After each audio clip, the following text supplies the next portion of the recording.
Muraho mwese mwaramutse neza.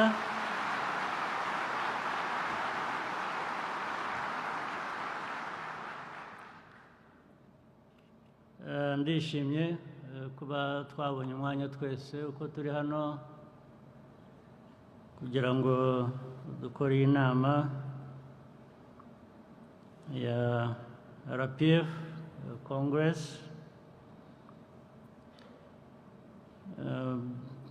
Inama rero nk'izi zibaye nyinshi kenshi,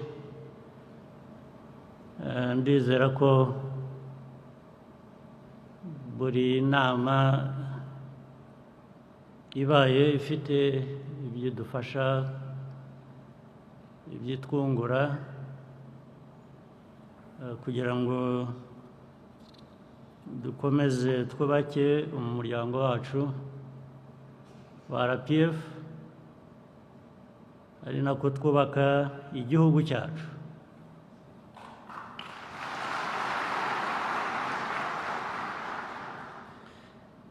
Inama uko nzumva rero yewe biba biduha umwanya wo kwisuzuma inshingano dufite, uko tuzuzuza, ibibazo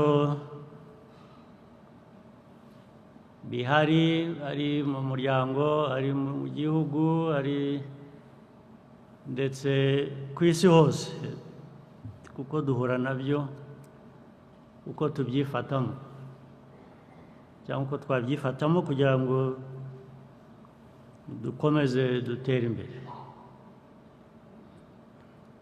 Nizere ko ibyo tuganira hano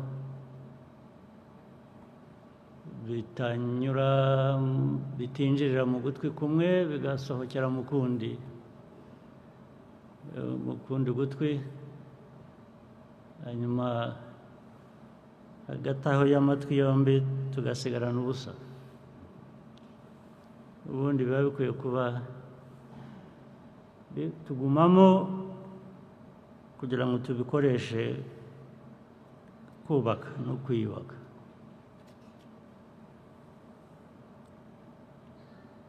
Uyu mwanya ndagira ngo nanone tube twawukoresha dutya: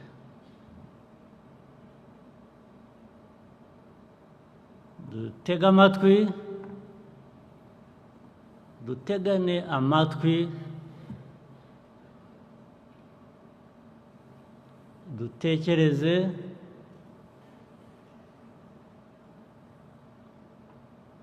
tuvuge ibituri ku mutima cyangwa uko twumva ibintu. Buri wese atanga ibitekerezo bye uko abyumva, ndetse abantu babaza ibibazo bumva bikwiye gusubizwa, wenda badasobanukiwe, bijyane ubundi n'umuco dukwiye kuba dufite. Wenda bamwe buzuza, abandi ukabananira, ukabagora uwo muco. Ubundi muri RPF cyangwa ibindi byose dukwiriye kuba dukora mu kubaka igihugu cyacu,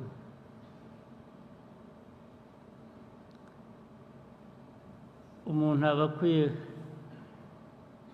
gutekereza we nk'umuntu, mbese akitekereza, agatekereza inshingano afite zimuganisha cyangwa zimuhuza n'abandi, byagera ku bikorwa tukabikorera hamwe. We should be thinking independently, individually, but most importantly, act collectively nibwo bigira akamaro, nibwo bigira umusaruro, kuko turi hano twese, buri wese afite ibimureba ku giti cye, ubuzima bwe, ariko ko duhuriye hano biratwibutsa ko nyine dufite byinshi duhuriyeho.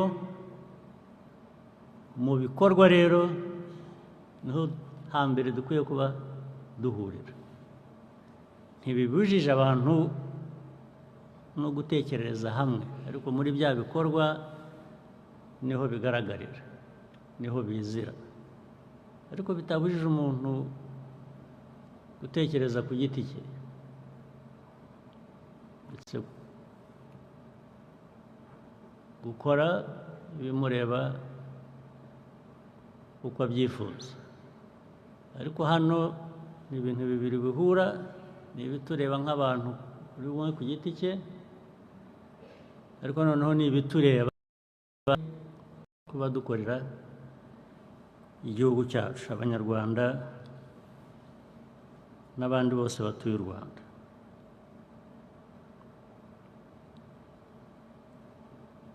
Ibyo reka mbe mbishyize uruhande gato.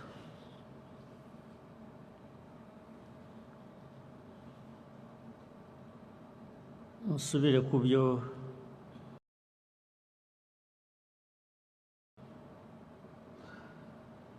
kwisuzuma, gushaka uburyo RPF ibaruta mu myaka benshi muri mwe,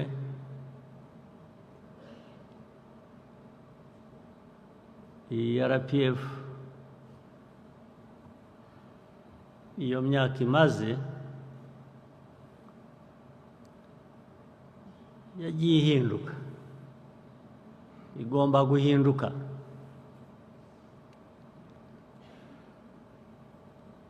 Igahinduka buri gihe bijyanye n'ukuntu isi ubwayo ihinduka. Isi tugezemo uko iteye ubu, RPF yaba irimo, twebwe abanyamuryango ba RPF twaba tuyirimo, tuyibamo nk'uko twayibayemo imyaka 30 ishize, haba hari ikibazo, haba hari ikibazo kinini cyane. Ari uru Rwanda, ari iyi si turimo, tugomba kubibamo nk'uko bimeze. Ubwo ni ukuvuga ngo kuriya guhinduka kutugiraho ingaruka iyo utajyanye n'iyo mpinduka, byakwica ugapfa neza ukabura no guhamba.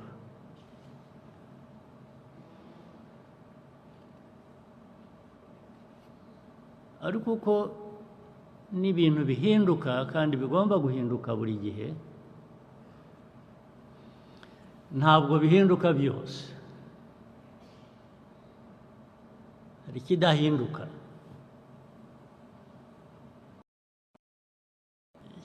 Ikidahinduka ubundi nicyo uri cyo,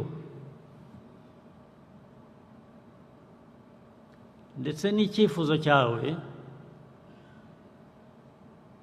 cy'uko ukwiriye kuba ubaho cyangwa wumva ibintu bijyanye n'iyo mpinduka. Hari ikidahinduka.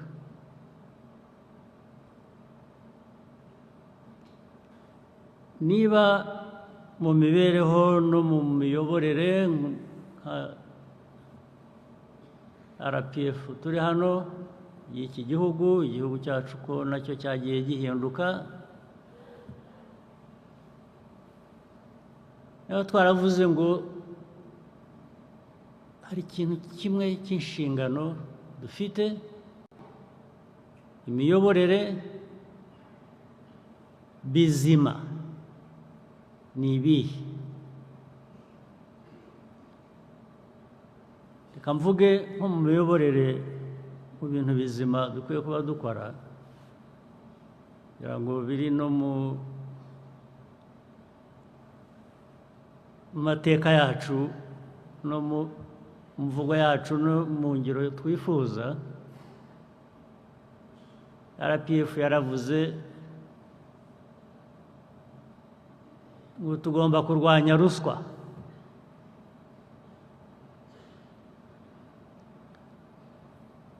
Uko kurwanya ruswa ntiguhinduka. Kiriya gitekerezo cyo kurwanya ruswa imyaka 38 cyangwa ishize,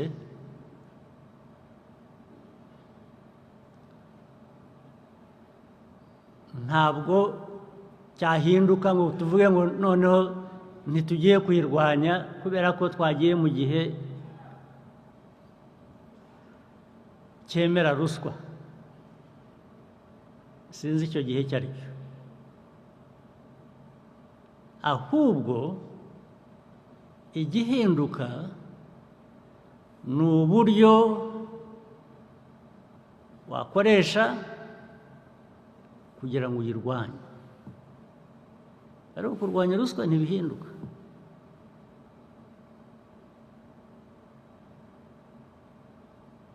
The methods you use to fight corruption, depending on the circumstances and the changes that have happened,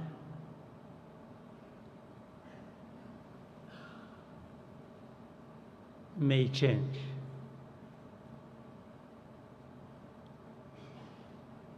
But the idea to fight corruption does not change.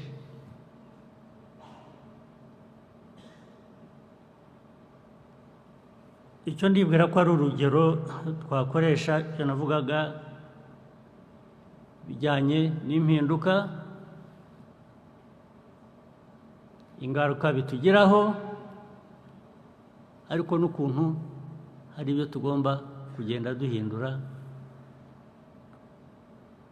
bijyanye n'igihe.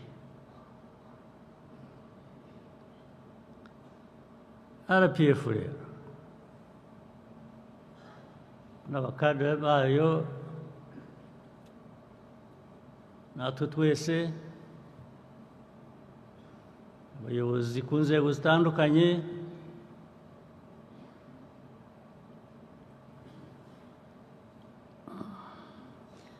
iyo mitekerereze yo guhindura ibintu no guhinduka ariko ukagumana intego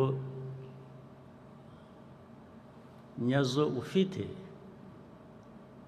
hari ubwo tutabyumva neza cyangwa tutabyumva kimwe, ariko nanone iteka hari uburyo mu muryango nk'uyu dukwiye kuba dukoresha kugira ngo ibyo byose bishobore kubonerwa umuti, bigire umurongo bikurikiza. Ndetse rimwe na rimwe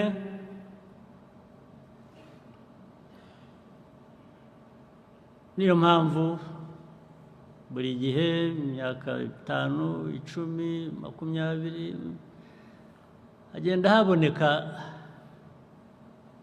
abo bigora kujyana n'ihame rya RPF rituyobora, irimo ibindi bice, bakagenda batakara mu nzira.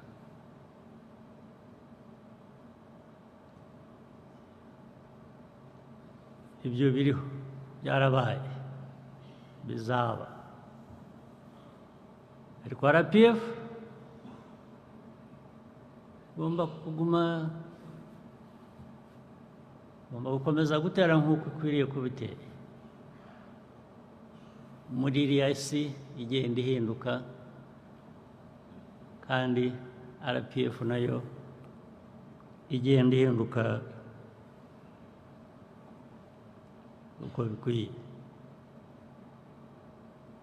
Hari abato bari hano benshi, bari nabo benshi cyane sinzi, ariko ni benshi.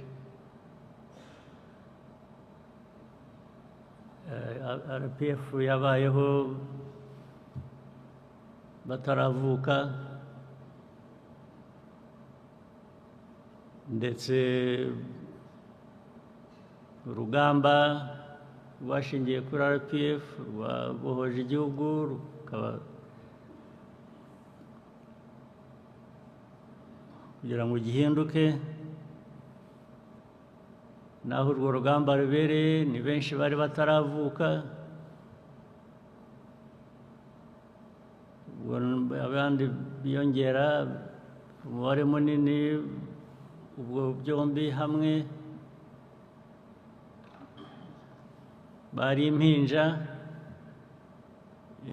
muri ibi ngibi mvuga ni nk'aho butaravuka.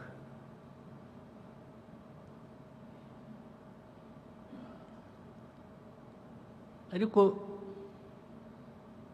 iyo abo bataravuka nabo bari impinja, ubu aho bageze bari hano, ni abayobozi mu rwego rumwe cyangwa urundi, niyo badafite inshingano runaka mu nzego izi n'izi, gushaka kuba umuyobozi unihereho wiyobore,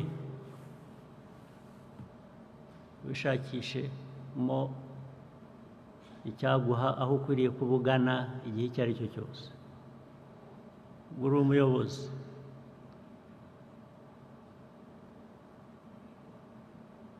Iyo urwo rubyiruko rugenda rukura,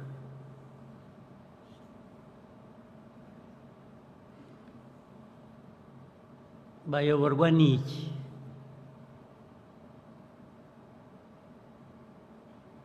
Bareba he? Bashakisha he ikibafasha kumenya aho bagana? Bareba he handi hatari kuri twe abakuru?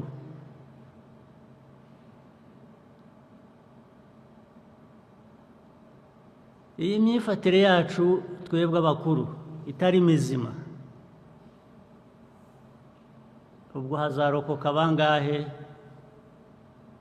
kuri abo ngabo baturebamo bakadushakamo icyabayobora mu buzima bwabo, ikizatuma ndetse bashobora kuyobora igihugu cyabo igihe cyabo cyageze. N'ubu bamwe kuri bo igihe cyarageze, babihera he badahera kuri ariya mateka na ya mikorere na ya myumvire twavuze mu mwanya ushize? Bahera he? Inshingano rero dufite ni inshingano iremereye cyane. Ntabwo ari ibintu biza hano gusa abantu bakaramukanya bagahoberana ntibaherukana, twarangiza tugataha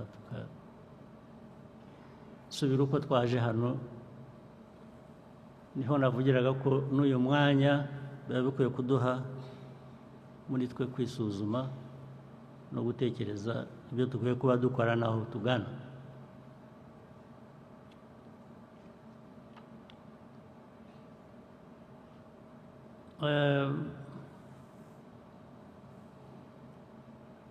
Hari ibihe bigezweho, ibyo mubona hirya no hino,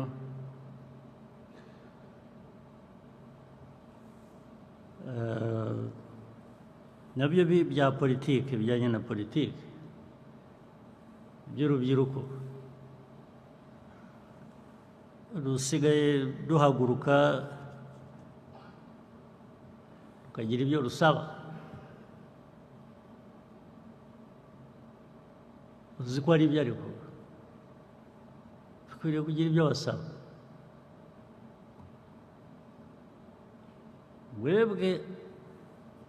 twebwe RPF tugomba gutegereza ko hari twibutsa ko hari ibyo bagomba kubidusaba, ubwo twaba twarujuje inshingano zacu, inshingano twiyemeje. aho abantu barinda kuguhagurukana bakakubwira ngo turashaka iki, ubwo ni ukuvuga ngo twarakibuze, ntacyo waduhaye. nibyo igihe bafite ibyo bahaguruka basaba barwanira uko babikora kose,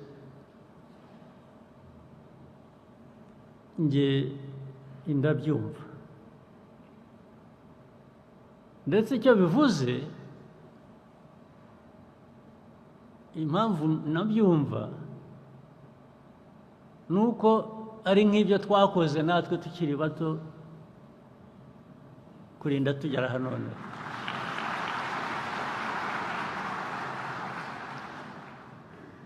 urugamba rwa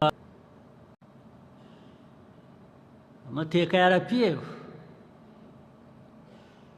ni iki kiyagize? ni ukuvuga ngo hari ibyo ugomba kubimpa. abantu bakoresha wenda uburyo butandukanye, ariko ni bimwe. kumpa uburenganzira bwanjye, ibyo ntabwo ari byo ngomba kugusaba nkapfukama. hapana, tagombana kabisa, tapigana. Can't beg anybody.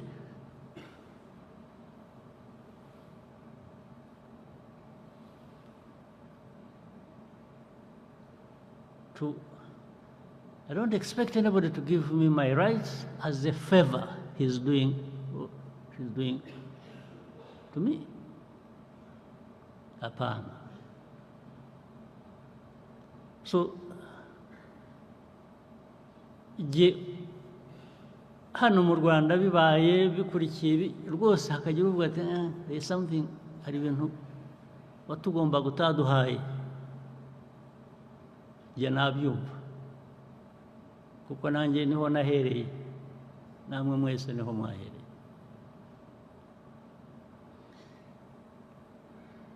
But then inama nk'iyi, umuryango nk'uyu, ikitugize kitubeshejeho, inshingano dufite ni ukugira ngo igihe ari twe turaha muri iyi myanya, tutazagira uwo twibwira ko azagomba kudusaba ko tumuha uburenganzira. naho byaba ari ukwibagirwa birenze urugero. That would be insensitive.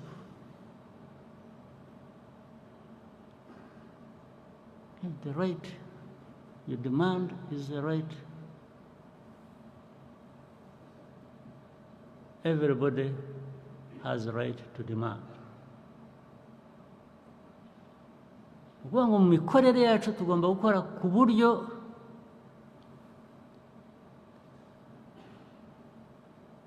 twibuka ngo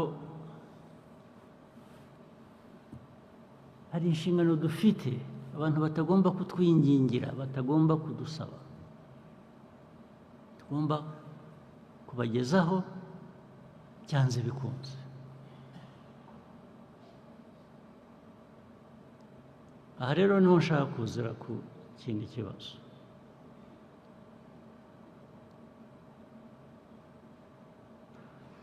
ubu tumaze hano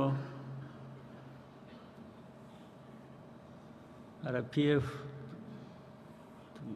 baye muri leta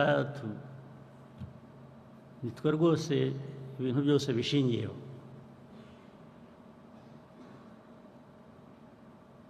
Imyaka ibaye myinshi.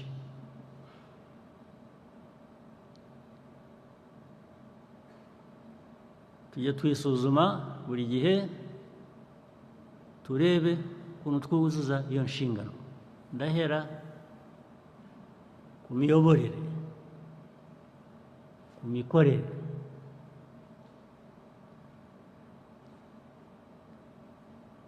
muhere ku nzego aho uhera hose. Washaka uhere ku nzego zo hejuru, ushaka uhere ku nzego zo hasi. Ikigenda kigaragara kuva ku nzego zo hejuru ujya ku zo hasi cyangwa kuva hasi ujya ku zo hejuru ni iki? Mukwiye kuba mukizi, mukibona, muzi ngo aha ngaha hari ibitagenda neza, bigahera ko bishyirwa mu buryo, ku buryo bwihuse.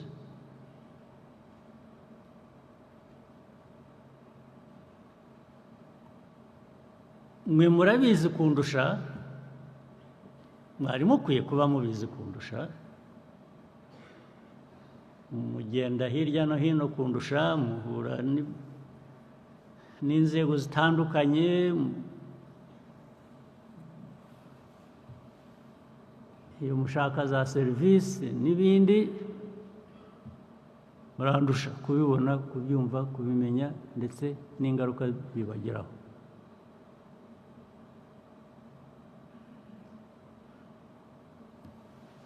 Yewe ku rwego ndiho cyangwa inzego zimwe bamwe muri mwe muriho zibahuma amaso.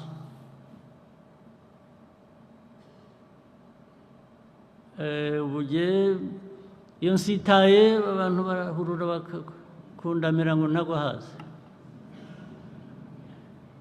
nakorora bakiruka bajya kunshakira umuti, ubwo ni ukuntetesha, ariko nizere ko atari ugushaka kumpuma amaso.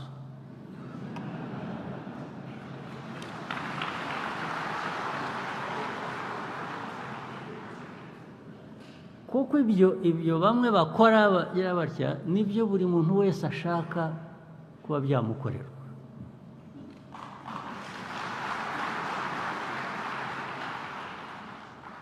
Niba akeneye umuti yarakwiye kuba awubona. Niba akeneye transport kuva kujya hariya aba akwiye kuba abibona.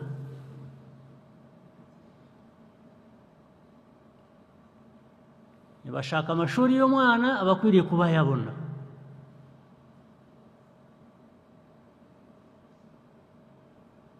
Byinshi bimeze gutyo.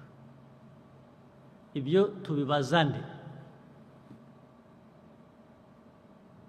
Tubibaza nde batari mwe, ndetse kugira ngo bitazarinda kuvamo ko hari abababaza ku ngufu.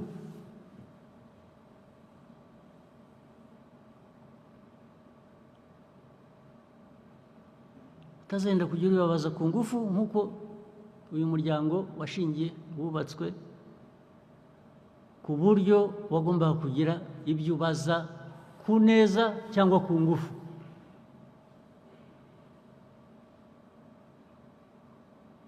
Buri muntu wese afite uburenganzira, utabimuhaye ku neza ukwiye kubikubaza ku ngufu.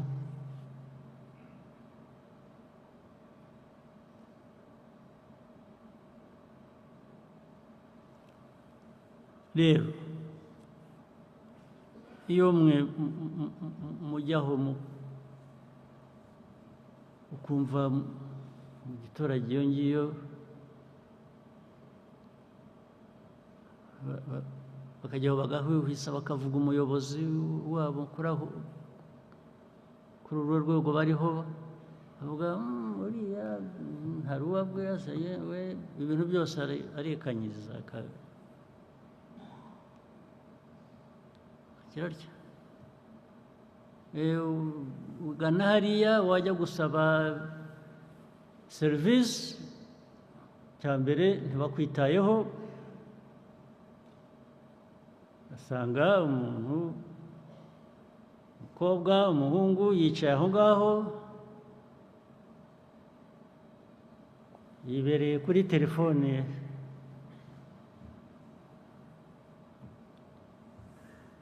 arakora ibyo akora sinzi ibyo ari byo kwicaraho ukamusaba serivisi akaba yanagutuka rwose nubwo yicaraho tegereza cyangwa wagomba kubiguha ntahari genda ibyo nibyo mpimbye murabizi cyangwa ntabwo mubizi murabizi cyangwa ntabwo mubizi birinda kubaho kubera iki byabaho kubera iki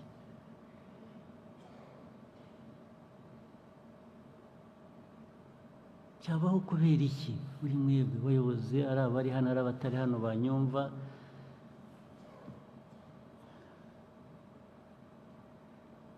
ndetse abo baturage mugira mutyo rwose wampa kubera ko wampa ngo bishyire hamwe baze bagukubite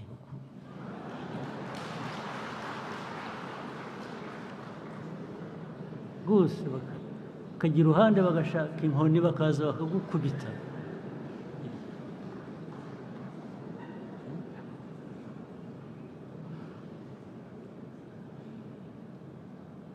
aho bijya kubera bibi rero ubwo nubwo nifuza ntyo uzi ko bidakunda iyo umuco mu buyobozi umaze kugera ku rwego ari mubi ba bantu mvuga ngo bakwiye gushaka inkoni bakagukubita basa n'abumiwe barekeye iyo baragowe baragowe babivaho ndetse bazi ko bigomba kuba gutyo ko abantu bagomba kubaho batyo abantu barinda kumera gutyo muri hehe abantu barinda kumirwa bakirirwa biruka inyuma yanyu mwebwe mu bayobozi kubera iki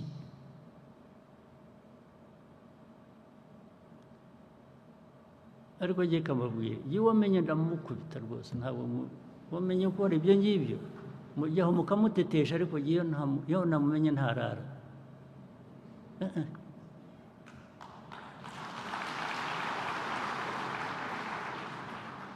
ngabo ba meya uheruka ejo bundi ninde ni Kayonza ni aba Kayonza ni bande hano ni Kayonza ni habaye iki local government minister ari hano yes habaye iki muri Kayonza ubwo rega nabwo ndavuga urugero rumwe mu ngero igihumbi nazibaha ariko reka duhere kuri urwo ngo Your Excellency muri Kayonza habaye ikibazo cy'ubuyobozi butita ku baturage kutamenya ibibazo bafite ariko no kudakorana kutumvikana hagati y'abayobozi bituma rero bapfiki hagati yabo icyo batumvikanaho ni iki nuko nibyo bagabana baba bibye ni iki ni abayobozi batavugana navuga ko ari imico mibi yo kudakorana bigatuma n'ibyo bashinzwe gukurikirana mu kwita ku bibazo by'abaturage nabyo bidindira abaturage bakabura uwo batabaza kandi abayobozi bahari nyuma byaje kugenda gute cyavuyemo nuko abaturage kubera kuburira icyizere abo bayobozi bageze aho bitabaza abahisi n'abagenzi by'umwihariko ku bibazo by'amapfa yari yatewe n'izuba ryinshi. Izuba se uwo muyobozi yari gutanga izuba ntabwo ari byo. Ndavuga yakoraga byaje kubaviramo uko byaje kuba n'iki. Yes sir. Bifite aho bihuriye kubera yuko ubusanzwe abaturage bagaragaje ko bafite ikibazo ko bashonje, leta ifite uburyo yabagoboka, ariko icyo gihe kubera ko abayobozi bari bahugiye mu kutumvikana ntabwo babashe kubikurikirana. Bari bahugiye mu ko bo batari bashonje, bo ntibari bashonjega n'icyo kibazo. Yes sir. Ntibumva babaganyira bashonje. Ntabwo ari kutavugana nuko nabwo buri wese yari afite ibyo akora bimuha ibyo abandi badafite. Hanyuma uko byagenze rero nuko abayobozi babishinzwe babonye ko abayobozi badakwiye gukomeza kuyobora akarere babakuraho. Byamaze igihe kingana iki? Your Excellency, byamaze igihe kinini kuko baganirijwe inshuro nyinshi n'inzego zitandukanye, ariko gufata umwanzuro nyirizina wo kubakuraho ugeranije n'ibibazo byari bihari byaratinze. Yes, bitinda kubera iki mwebwe mwicaye aha ngaha ku muhanda? Ari abari muri minisiteri bashinzwe, ari abandi babibona, ari ku zindi nzego, birinda gutinda bikagira ubwo bigeza abantu hariya kubera iki? Ntabwo ari ikibazo, ntabwo ari we nkibaza gusa, ndakibaza aba bantu bari hano bose ku nzego zabo, buri wese kuri wese. Icyo mbibabariza mwese ni uko ibi bivuzwe n'ubwo bivugwa i Kayonza biri n'ahandi hose bimeze gutyo. Biba mubireba mukabyihorera, nibyo binavugaga, kubera ko abayobozi bo baba badashonje, bo ntacyo babuze, ntabwo bita ku bandi bakeneye bo ibyo bashaka abo ngabo.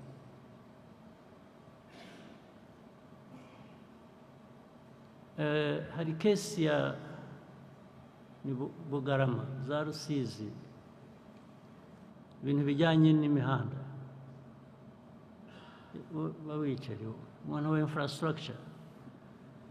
Yes, mumbwire kiriya kibazo cy'umuhanda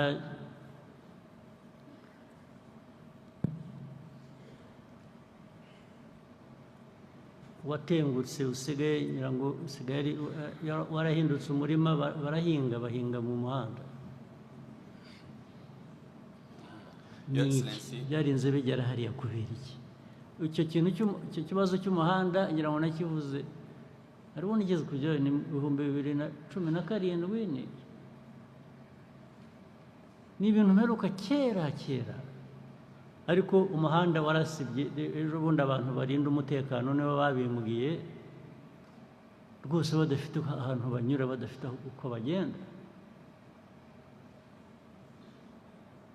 Ikibazo cyagenze gite minisitiri?